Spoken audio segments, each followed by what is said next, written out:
미국의 서정신 로버트 프로스트가 쓴 유명한 시 가지 않은 길이 있죠. 제가 설교 시간도 몇 번 인용했기 때문에 아마 잘 알고 있을 것입니다. 노란 숲속의 길이 두 갈래로 나섰습니다. 나는 두 길을 다 가지 못하는 것을 안타까워하며 오랫동안 서서 한 길이 굽어 꺾여 내려간 데까지, 바라볼 수 있는 데까지 멀리 바라다 봤습니다. 그리고 똑같은 아름다운 다른 길을 선택했습니다. 그럼 마지막 연에서는 이렇게 말합니다. 훗날에 난 어디선가 한숨을 쉬며 이야기할 겁니다. 숲속에 두 갈래 길이 있었다고, 나는 사람이 적게 간 길을 택하였다고, 그리고 그것 때문에 모든 것이 달라졌다고.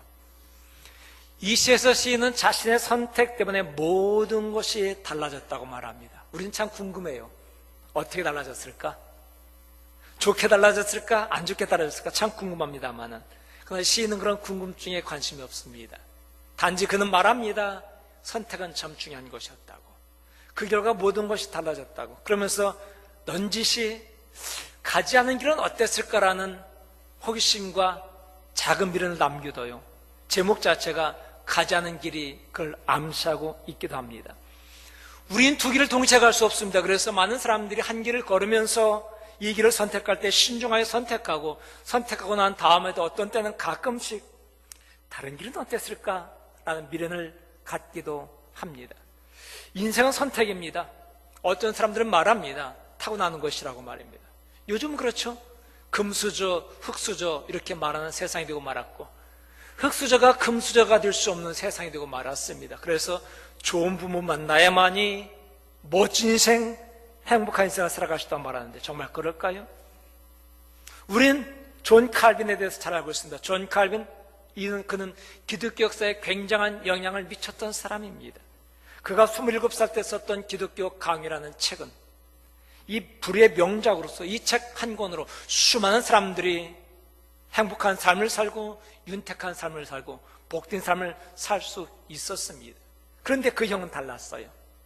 찰스 칼빈, 그는 동생과 달리 방탕하고 불량한 삶을 살다가 마침내 비참한 생을 마감하고 맙니다. 환경은 똑같았습니다. 똑같은 부모 밑에서 똑같은 조건에서 똑같은 교육을 받았습니다. 똑같은 유전자를 가지고 있었습니다만 그럼에도 불구하고 이 둘이 달랐던 것은 선택이 달랐기 때문에 그래요. 예수님께서는 이 유명한 산상수훈을 마무리하시면서 선택의 중요성에 대해서 지금 역설하고 계십니다. 오늘 본문 말씀에는 두 가지 대조가 나와요. 두 개의 길, 두 개의 문, 두 개의 목적지, 두 무리의 사람들. 예수님께서 둘을 정말 대조시키면서 우리에게 말씀합니다. 선택하라. 선택하지 죄롭고 복된 길을 선택하라고 말입니다. 이 선택에 따라 행복과 불행이 갈라질 거라고 우리가 말씀하고 있는 것입니다. 오늘 바로 우리는 이 지혜로운 선택을 통해서 우리 삶이 더욱더 풍성해지고 윤택해지길 간절히 바랍니다. 하나님께서 원하셨던 것처럼 저와 여러분의 삶이 복된 삶이 되기를 간절히 바랍니다. 그렇다면 우리는 무엇을 선택해야 될까요? 무엇을 선택해야 될까요? 첫 번째, 좁은 문으로 들어가기를 힘쓰시기 바랍니다. 좁은 문으로 들어가기를 힘쓰십시오. 예수님께서 우리가 선택할 수 있는 문은 둘이라고 말합니다. 둘 중에 하나라고 말해요. 세상에 문들이 많은데 왜 하필이면 둘일까? 예수님께서는 당시에 있었던 하나의 상징문을 가지고 우리에게 말씀하십니다. 지금은 좁은 문과 넓은 문 얘기하면 쉽게 우리는 못 알아듣지만 당시 사람들은 이 말하면 쉽게 알아들었습니다. 예수님께서 살았던 당시 1세기에는 아직도 전쟁이 끊임없이 있었던 시절입니다. 영토 확장과 그리고 이 지역 설정을 위해서는 수많은 전쟁이 있었습니다. 이 전쟁 때문에 불안했고 불안하기 때문에 사람들은 높은 성벽을 튼튼하게 쌓아 올립니다. 그리고 문을 만드는데 크고 넓은 문을 만들죠. 낮에는 이 아침이 되면 이 문을 활짝 열어놓습니다. 그래서 성 안에 있는 사람들이 성 밖을 들락날락하면서 장사도 하게 되고 사람을 만나기도 하고 농사도 짓게 되는 것입니다. 그러다가 해가 지면 문을 꽉 닫아버려요. 그럼 해가 지면 사람들이 들락날락할 수 없을까요? 아닙니다. 사람들이 해가 지면 이 넓은 문이 아니라, 크고 넓은 문이 아니라 아주 좁은 문으로 들락거립니다. 왜냐하면 해가 진다면 넓은 문을 열어놓으면 성 안에 있는 사람들이 들락거리기는 편하겠지만 역시 침략자들도 편하게 들어와요. 내가 편하면 상대방도 편합니다. 그러기에 사람들은 압니다. 넓은 문을 열어놓으면 이것이 바로 멸망의 길이 된다는 걸 알기 때문에 넓은 문은 닫아놓고 좁은 문을 열어놓고 좁은 문을 간신히 들락거리면서 불편하지만 살기 위해서 이 길을 선택한다는 것입니다. 이걸 잘 알고 있는 당시의 사람들을 예수님께서는 문에 대한 비유를 말씀하시면서 우리가 살 길이 무엇인지 잘 알지 않느냐. 편한 길, 넓은 길만 선택하면 우리는 죽는다. 그러나 살기 위해서는 바로 우리는 불편함을 감수하기로 하서라도 우리는 이 좁은 문을 선택해야 된다. 그리고 좁은 문으로 들어가기를 심어야 된다고 말씀하고 있는 겁니다. 그래요, 여러분, 이 세상에는 두 개의 문만 존재해요. 많은 사람들은 말할 겁니다. 문이 많은데 왜 두 개냐고요. 여러분 야구 좋아하시나요? 부산은 야구의 도시로 이름이 명성이 떨쳐져 있습니다. 현재 프로구단이 아마 9개 구단이라 알고 있는데 9구단인데요 9개 구단에서 선수들이 입는 유니폼이 각기 색깔이 다 달라요. 과연 이 프로야구 선수들이 입는 유니폼의 색깔이 몇 가지일까요? 한번 지금 계산해 보시기 바랍니다. 몇 가지일까? 맞춰낸 사람한테 좀 선물 좀 드릴까요? 두 가지입니다. 흰색과 흰색이 아닌 것입니다. 홈구장은 흰색을 입게 되어 있어요. 여러분 TV 보면요 항상 흰색과 흰색 아닌 색은 물론 흰색에 줄무늬도 들어가지만 흰색입니다. 흰색이 홈구장입니다. 부산 사직구장에서 롯데가 야구할 때는 롯데는 항상 흰색을 입고 나와요. 그 롯데의 또 하나의 유니폼, 상징적 유니폼이 있죠. 하늘 파란색 말입니다. 그러나 부산 쌀 때는 그거 안 입어요. 흰색을 입습니다. 왜냐고요? 그게 룰이니까요. 그래서 프로야구 선수들의 유니폼은 흰색과 흰색 아닌 걸로 구별이 됩니다. 이 세상에 존재하는 문은 생명의 문과 생명의 문이 아닌 것으로 나뉩니다. 무수한 문들이 많지만은 단 두 개입니다. 종교도 마찬가지입니다. 종교도 하나님 중심의 종교와 인간 중심의 종교 단 둘만 있어요. 많은 종교, 많은 신들이 있지만 말입니다. 많은 종교가 인간 중심입니다. 종교학자들은 종교를 고등 종교와 하등 종교로 나누던데 그 기준은 자기 부인의 강도랍니다. 우리 부인이 강도 맞았다는 얘기가 아니고요. 나를 부인하는 것, 이것이 얼마나 강하냐에 따라서 고등 종교로, 약하면 약할수록 하등 종교로 나눠요. 그러나 모든 종교는요, 고등 종교든 하등 종교든 간에 신 중심의 종교와 인간 중심의 종교가 있습니다. 모든 종교는 인간 중심입니다. 나를 위해서 종교가 있고 내가 노력하고 내가 선행하고 내가 고행으로 말미암아 열반의 경제에 이르게 되는 것이고 내가 선한 업적을 쌓음으로 말미암아 성인의 반열에 이르게 되는 것이고 내가 이 공적을 쌓음으로 말미암아 신에게로 한 걸음 한 걸음 가까이 나가는 것입니다. 그렇게 신을 닮아가요. 그런데 기독교는, 오직 기독교는 신 중심의 종교입니다. 우리가 공적과 선행과 고행을 통해서 신에게로 나가는 게 아니라 하나님께서 인간의 몸을 입고 이 땅에 오신 것입니다. 그리고 내가 감당해야 할 바로 죄의 값을 대신 치러주셨습니다. 그분이 오셨고 그분이 생명의 길을 만드셨고 구원의 길을 만드셨고 그분이 이렇게 말씀하신 것입니다. 와라 그러면 된다고요. 그래서 기독교를 타력 종교란 말하잖아요. 다른 종교는 내가 열심히 수행을 하고 고행을 해야 되는데 기독교는 수행과 고행을 통해서는 단지 믿음으로 들어가는 겁니다. 그런데 이렇게 쉬운 길을 왜 사람들이 안 갈까요? 왜 이렇게 좋은 문으로 안 들어갈까요? 그것은 바로 그 문이 좁기 때문에 그래요. 참 좋은 건 알겠는데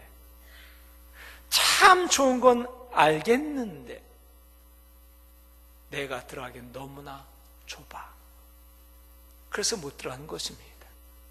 이 세상 살다 보니 세상에서 내 중심으로 살다 보니 내가 지금 가진 것이 많아요. 내 등에 짊어진 것이 많습니다.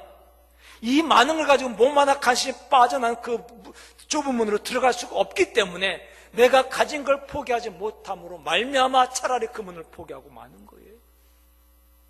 오늘날 사람들이 얼마나 많이 갖고 살아가나요? 이 가진 것 때문에 얼마나 또한 불행하게 살아갑니까? 그래서 사람들은 그 문으로 가면은 좋다는 거 아는데 거기에 생명의 문이라는 건 알겠는데 내 욕심은 너무나 많아. 내 가진 게 너무나 많아서 그 문 앞에서 여전히 갈등하며 머뭇거리고 있는 것입니다. 그래서 바로 예수님께서는 이 좁은 문으로 들어가기를 힘쓰라고 말씀하신 거예요.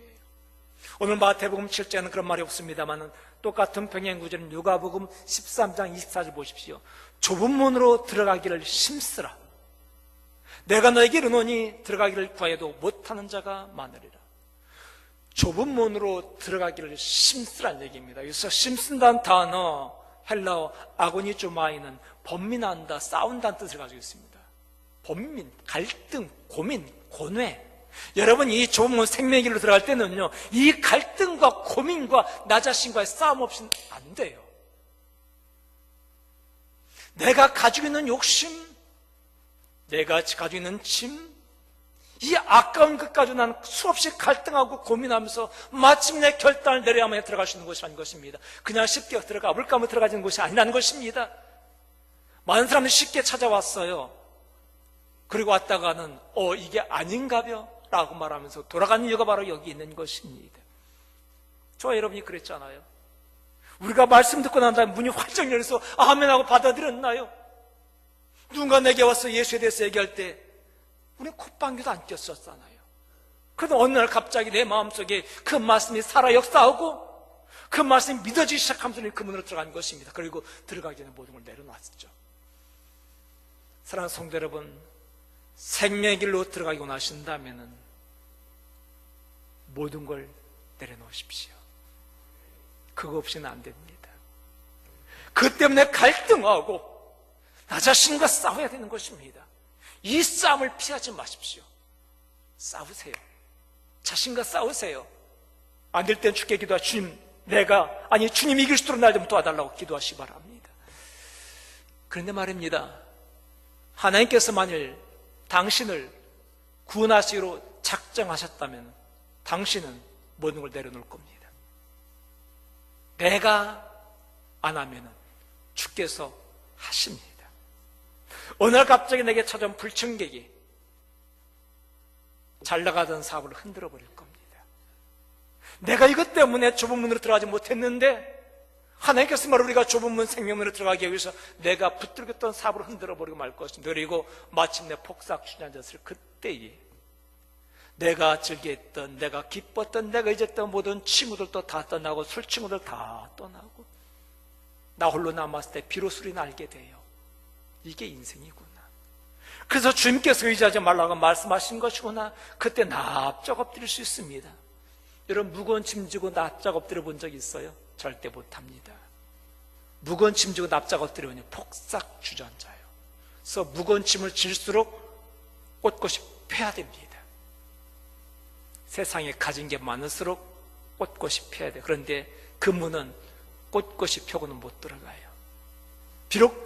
비로소 우리가 무릎을 꿇어야만이, 시선을 낮춰야만이, 코를 땅에 박아야만이 보이는 문이 바로 이 좁은 문입니다. 그래서 주께서는 우리가 그 문을 발견하도록 납작 엎드리게 만드는 거죠. 좋았던 건강의 날 갑자기 흔들리기 시작합니다. 그러면서 청천벽력 같은 선고를 받게 됩니다. 그때서 비로소 보이지 않던, 거들떠 보이지 않았던 그 문이 눈에 들어오게 되고 그 문이 얼마나 아름답고 얼마나 고귀하고 얼마나 가치 있는 문인지 그 가치를 발견하게 되더라는 것입니다. 사랑하는 성도 여러분, 이 문으로 들어가기 힘쓰시기 바랍니다.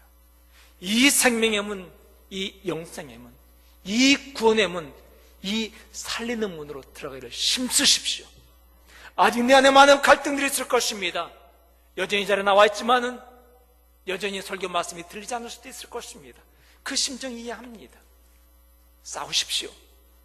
그리고 언젠가 그 들려지지 않던, 믿어지지 않던 그 말씀이 믿어지기 위해서 기도하시기 바랍니다. 마침내 주께서 이 문으로 인도하실 것을 믿고 힘쓰시기 바랍니다. 이 좁은 문으로 들어가기 힘쓰는 저와 여러분들에게 간절히 축원합니다. 두 번째는 좁은 길을 선택하시기 바랍니다. 좁은 길을 걸으십시오. 우리가 좁은 문으로 들어간 것만으로 만족한 게 아닙니다. 가끔 사람들이 생각합니다. 좁은 문만 들어가면 안은 넓을 거야. 문만 좁지 안에 들어가면 굉장히 평평하고 넓고 화려한 길이 펼쳐질 거야 라고 말하는 사람도 있는데, 그렇게 말하는 사람이 있거든. 그 교회에서 나오시기 바랍니다. 절대 우리가 가는 길은 편하고 넓은 길이 아닙니다. 주께서 우리에게 주신 길은 좁은 길입니다. 험한 길입니다. 그렇다면 목사님 무엇하러 좁은 문 들어가요? 그 좁은 길 가려고 좁은 문 들어갑니까? 라고 말할지 모르겠지만 그 길이 사는 길이기 때문에 그래요. 여러분, 왜 진리의 길이 이렇게 힘들까요? 왜 생명의 길이 이렇게 힘들고 어려울까요? 그것은 바로 사는 길이기 때문에 그렇습니다. 이게 자연의 이치입니다. 앞에서도 말씀드렸죠. 내가 쉬우면은 상대도 쉽다고요. 내가 편하면은 상대도 편한 겁니다. 그리고 우리는 살기 위해서 불편함을 감수하는 거죠. 엊그제 TV를 보다 보니까 멕시코의 어떤 지역을 이렇게 보여주던데, 이 150m인가 높이가 되는 엄청난 폭포를 보기 위해서 사람들이 1시간, 2시간 동안 배에 노를 저어서 거기까지 가요. 강기슭을 거슬러 올라갑니다. 그래서 물었습니다. 왜 배에 모터를 안 다느냐? 모터를 달면 편하게 갈 텐데. 정부에서 정책상 모터를 달지 못하게 만듭니다. 왜? 강이 오염되니까요. 강이 오염되면 어부들이 죽어요. 그럼 어부들이 업종 바꾸면 되잖아. 근데 여러분, 모터 배를 가지고 살아가는 일이 모든 사람이 살 수는 없잖아요. 근데 인간의 욕심은요, 내가 편하려고 배에 모터를 달아서 고기를 다 죽여버리고 나 혼자 보겠다고 그 길을 가는 것이 인간의 욕심입니다. 저는 그걸 보면서 이게 성경의 진리인데 왜 우리가 힘들게 그 노를 져서 거기까지 왜 가냐고요? 안 가고 말지. 안 가면은 그 기쁨 모르겠죠. 우리가 힘들고 불편하게 사는 이유는 살기 위해서입니다. 연어는 귀소 본능이 있다고 그러죠. 그래서 알을 낳을 때는 산란기가 되면 강을 버리고서 계곡으로 올라갑니다. 자기가 태어났던 산기슭으로 들어갑니다. 근데 그 가는 길이 물살을 거슬러 올라가는 것이기 때문에 무지 힘들어요. 그리고 가는 곳곳마다 위험한 복병들이 기다리고 있습니다. 물기스로 올라갈 때는요, 점프해서 올라가는데 날아 올라갈 때 곰이 기다리고 있다가 그 느릿느릿한 곰도 연어 잡는 체중이 있어가지고 잡혀 먹힙니다. 그런데 먹힐 줄 알면서도 그 길을 가는 것입니다. 무엇하러 그 기슭을 올라갑니까? 그냥 넓은 강에다 알라면 편할 텐데 말입니다. 하지만 연어는 본능적으로 알아요. 이곳이 편하지만 이곳이 나의 천적들도 편하게 먹을 수 있는 곳이라는 것을. 그래서 내가 깐 알이 부화도 되기 전에 천적들에서 밥이 될 걸 알기 때문에 그들은 위험과 아픔과 고통에도 불사하고서 그 기슭을 그 거슬러 올라가고 있는 것입니다. 본능적으로 가는 거예요. 사랑하는 성도 여러분, 저 여러분들이 가는 그 길이 편할 것이라고 착각하지 마시기 바랍니다. 주께 주신 그 길은 절대 편한 길이 아닙니다. 오늘 성경은 말합니다. 그 길은 협착한 길이다. 험한 길이라고요. 이걸 데살로니가전서 3장 4절은 똑같은 단어를 받을 환난으로 번역을 했습니다. 환난이라는 것입니다. 우리가 좁은 문으로 들어갔더니 넓은 평원이 기다리고 있는 게 아니라 좁고 험한 길이 기다렸는데 그 길 바로 환난의 길이라고 말합니다. 그런데 여기를 왜 가야 되냐고요? 그게 우리가 갈 길이기 때문에 그래요. 이 길을 피할 수 없기 때문에 그렇습니다. 시편 23편 보면은 목자가 양들 끌고서 사망이 엄청난 골짜기를 지나가는데 왜 꼭 그 길 가야 됩니까? 딴 길로 가면 되잖아. 그런데 딴 길은 없어요. 왜냐하면 풀이 없기 때문에. 반드시 그 길을 가야 되기 때문에 그렇습니다. 생각해 보세요. 여러분 새빵살이 보셨습니까? 요즘 우리 새빵살 할 땐 그래도 사람들이 되먹어서 괜찮지만 옛날에 여기 머리 허연 분들이 새빵살 할 때는요, 진짜 더럽고 안 입고 치사해서요, 빨리 돈 벌어서 집 사야지. 이게 꿈이었습니다. 얼마나 서름 많이 겪었나요? 그런데 그때 우리는 어떻게 살아갔습니까? 당연하다면 여기 오고 살아갔습니다. 왜? 내가 주인이 아니니까. 못 하나도 지대로 못 받게 아주 깐죽거리고. 더럽고 치사해서 빨리 내 집 사고 말아야지. 여러분, 우리 세상은 새빵살입니다. 언제 사는 존재입니다. 그러다 보니 세상 사람들의 예술은 고난받게 되는 것이고 세상의 가치관과 달라가지고 힘들게 되는 것이고 말이 달라서 어려운 것처럼 말입니다. 그건 당연한 건데 편하게 살려면 죽는 거죠. 우리가 불편함을 감수하는 것은 바로 그것이 사는 길이기 때문에 그렇습니다. 여러분, 여러분 죽은 자가 아니잖아요. 살아있는 자잖아요. 살아있기에 이 물을 거슬러 올라가는 것입니다. 저와 여러분은 죽이는 자가 아니라 살리는 자입니다. 그러기에 우리는 싸우지 않는 것입니다. 싸울 줄 몰라 안 싸우는 게 아니잖아요. 세상 사람과 맞짱 뜰 수 없어 맞짱 안 뜨는 게 아니잖아요. 그렇게 죽이고 나서 내가 살기 위해서는 이건 우리 사는 길이 아니기 때문에 서로가 살기 위해서 내가 희생하고 양보하고, 우리는 살린 자이기 때문에 그렇게 살아가는 것입니다. 우리는 그래서 빠른 길이 아니라 바른 길을 가는 것입니다. 늘 바른 길은 돌아가더라고요. 그런데 그 길이 살 길입니다. 지난주에 최 목사가 중고차를 살려고 아마 인터넷 뒤졌던 모양이에요. 원하던 차가 있는데 아주 싸게 나왔습니다. 몇백만 원 싸더랍니다. 좋아가지고 딜러와 좀 연락해서 만났습니다. 근데 딜러가 파는 게 아니라 딜러는 중개업자고 좀 연결해주는 그런 위탁 판매했던 모양입니다. 근데 딜러가 전화를 하더니 뭔가 수상해요. 알고 보니 이걸 파는 사람이 자기 차가 아니라 저당 잡은 차를 팔려고 그런 겁니다. 저당 잡은 거 돈 못 받았으니까 자기는 팔겠다는 겁니다. 그런데 이게 법적으로 완벽하진 않잖아요. 목사가 법적으로 완벽하지 않은 거 좀 더 싸게 탄다고 차를 살 수 없기 때문에 포기하고 눈물을 머금고 돌아섰다는데, 그때 이 딜러가 진리의 말씀을 하더랍니다. 싸고 좋은 차는 없습니다. 싸고 좋은 차는 없습니다. 간혹 있긴 한데 그런 경우는 손님이 가져갈 확률은 제로입니다. 손님이 가져가기 전에 딜러들이 다 잡습니다. 그러니 꿈도 꾸지 마십시오. 저 이 말씀 들을 때 가슴을 쾅 치더라고요. 그렇구나. 우리가 세상에서 쉽고 편한 길은 없는 건데, 이건 꿈도 꾸지 말아야 되는 건데 우리는 그런 꿈을 꾸고 살아가요. 그럼 많은 사람들이 말합니다. 예수 믿으면 편해진다고, 예수 믿으면 잘 살게 된다고요. 그런 거짓에 넘어가지 마시기 바랍니다. 하나님은요, 우리가 예수 믿고 좁은 문 들어가면 넓은 길을 준비해 놓으신 게 아니라 좁고 험한 길을 가게 만들어 놓으셨습니다. 그러나 중요한 것은 내가 가는 길을 넓고 편하게 만든 게 아니라 좁고 험한 길을 가시는 능력을 주신다는 겁니다. 그런데 사람들은 능력을 가지려 하지 않냐고 넓고 편한 길을 선택하는 것이 문제인 거죠. 중고차 딜러도 알아요. 싸고 좋은 차 없다는 걸 말입니다. 그래서 꿈도 꾸지 말라는 건 아는데 왜 우리 성도들이 이걸 꿈꾸고 살아가냐는 얘기입니다. 저들이 성도의 자존심 지키자고요. 조금 편한 걸 위해서 우리 가장 소중한 자존심 버리지 말자고요. 바르게 벌어서 바르게 씁시다. 개처럼 벌어 정성처럼 쓰지 마시고요. 바르게 벌어서 바르게 쓰자고요. 바르게 살아가자고요. 바르게 신앙생활을 하자고요.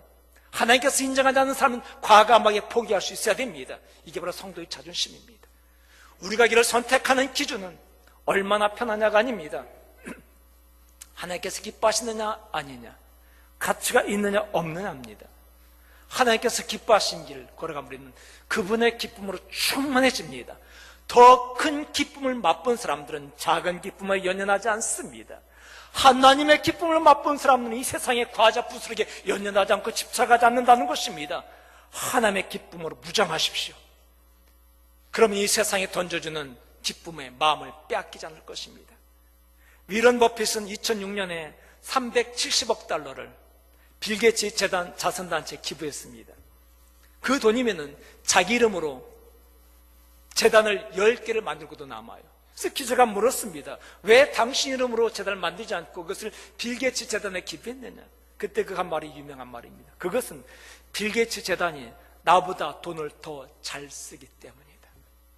저는 우리가 이런 사람이 된다고 믿어요. 내 이름 내고 내가 갖고 날 위해 사는 게 아니라 이 돈을 내가 가진 것은 제대로 쓰도록 하기 위해서인데 나보단 제가 찼으니까 저한테 맡겠다는 것입니다. 하나님께 우리에게 맡겨주신 거잖아요. 그래서 우리는 관리해야 되는 건데 이 관리자인 우리가 소유자처럼 착각하고 살아가다 보니 불행하게 되고 많은 것입니다. 저는 우리 모든 성도들이 많이 벌기를 바랍니다. 아니, 신앙 좋은 사람이 더 많이 벌기를 바랍니다. 그래야만이 돈이 제대로 흘러갈 수 있기 때문에요. 세상 보세요. 세상은 사다리 오르려고 안간힘 쓰잖아요. 더 높은 고지를 점령하려고 안간힘 쓰잖아요. 그런데 우리가 높은 고지를 점령하는 이유가 무엇입니까? 나를 위해서가 아니라 인류를 위해서가 되어야 됩니다. 그래서 바로 우리 기독교인들은 높은 곳에 올라간 존재나 높은 곳에 내려오는 자가 되어야 됩니다. 내려와서 낮은 곳에 있는 사람 보살펴줘야 돼요. 있는 자는 없는 자들을 책임져 줘야 됩니다. 이 나라는 가진 자 소수만이 잘 사는 나라가 아니라 서민들이 잘 사는 나라, 진정한 건강한 나라인 것처럼 말입니다. 하나님께서 말이 이걸 우리에게 사명을 주셨는데 우리가 이 사명을 잊어버린 채 성도의 자존심도 버리고 그것 조금 높은 자리에 앉겠다고 자존심 버리고 하나님 버리고 사람한테 아양을 떨고, 이건 우리 자존심 허락하지 않잖아요. 우리가 바로 이 세상을 아름답게, 인류를 아름답게 하는 귀한 사명을 주셨는데 조금 편한 길이 있다고 이 길 가기 위해서 아름답고 가치 있는 길을 포기한다면 이건 우리 자존심이 허락지 않잖아요.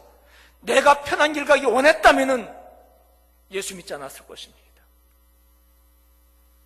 우리가 원하는 것은 편한 길이 아니라 주님의 기쁨이에요.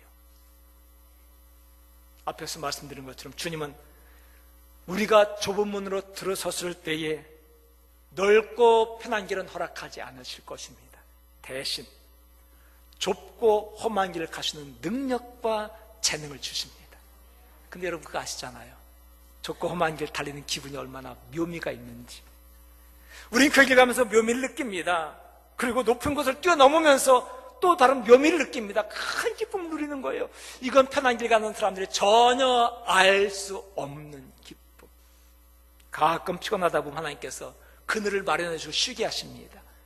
그 시원한 그늘에서 시원한 물 한 잔 마시면서 이 물이 이렇게 맛있었던가, 그걸 음미하면서 하나님께 주신 인생이 이렇게 아름다운 것이구나, 놀라운 축복이구나, 이 축복을 우리는 알고 감사하고 기뻐할 겁니다.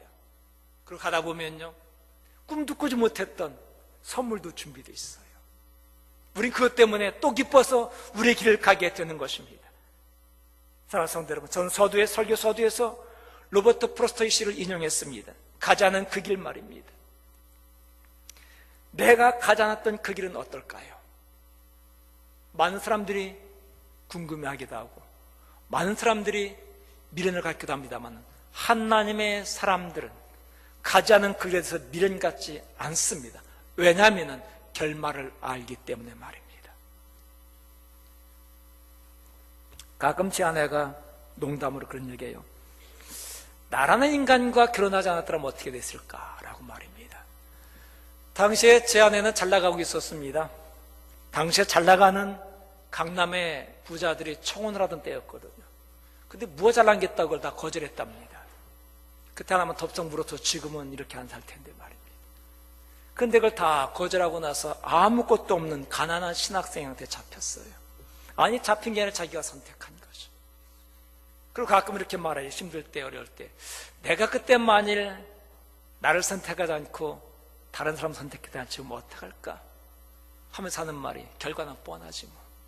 명품 치장하고 앉아가지고 고고한 척하면서 손톱이나 다듬고 있겠지. 그는 행복하진 않을 거야. 우리는 알아요. 그래서 미련 갖지 않습니다.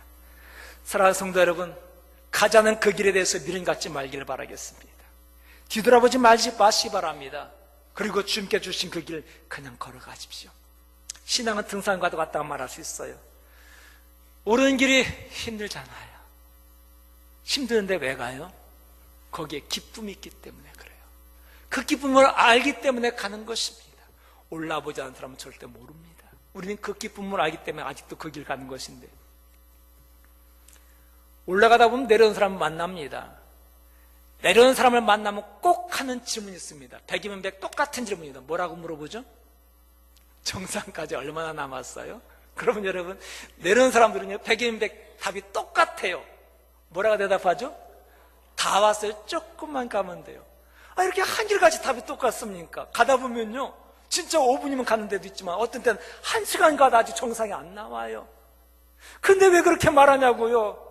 왜냐면요, 나도 겪어봐서 하지만 당신 가는 길 험하잖아. 힘들잖아. 하지만 우리 절망하지 말고 포기하지 말자.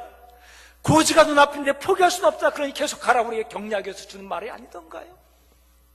저 여러분이 신앙의 길, 이 십자가의 길, 이 산상순의 길을 갈 때 얼마나 힘들고 얼마나 외롭고 얼마나 불편해서 포기하고 싶었던 데가 한두 번이 아닐 겁니다. 그때마다 돌아갈까? 차라리 딴 길로 갈 걸 그랬나? 이런 마음 가질 때 주께서 내 곁에 와서 조용히 말씀하십니다. 얘야, 조금만 가면 돼. 다 왔어 이제. 힘내자. 사랑하는 성도 여러분, 지금도 내 곁에 계시면서 이렇게 위로하시면서 말씀하시는 그분 음성 들으면서 올 때 길 갑시다. 내게 손 내밀면서 손잡아 주시는 그분 손잡고 이 길 가자고요. 주님께서 가신 그 길, 생명의 길, 살리는 길, 이 십자가의 길을 많은 사람이 찾는 넓은 길이 아니라 오직 우리만이 갈 수 있는 그 길 말입니다. 이 길을 우리 함께 손잡고 걸어갑시다. 왜냐하면 이 길이 바로 사는 길이요, 이 길이 복된 길이기 때문입니다. 우리 주님 다시 오시는 그날까지 우리 함께 손에 손잡고 이 좁은 길을 함께 가는 멋진 인생 되기를 간절히 축원합니다. 우리 함께 차례 일어나십시다. 일어나서 함께 찬양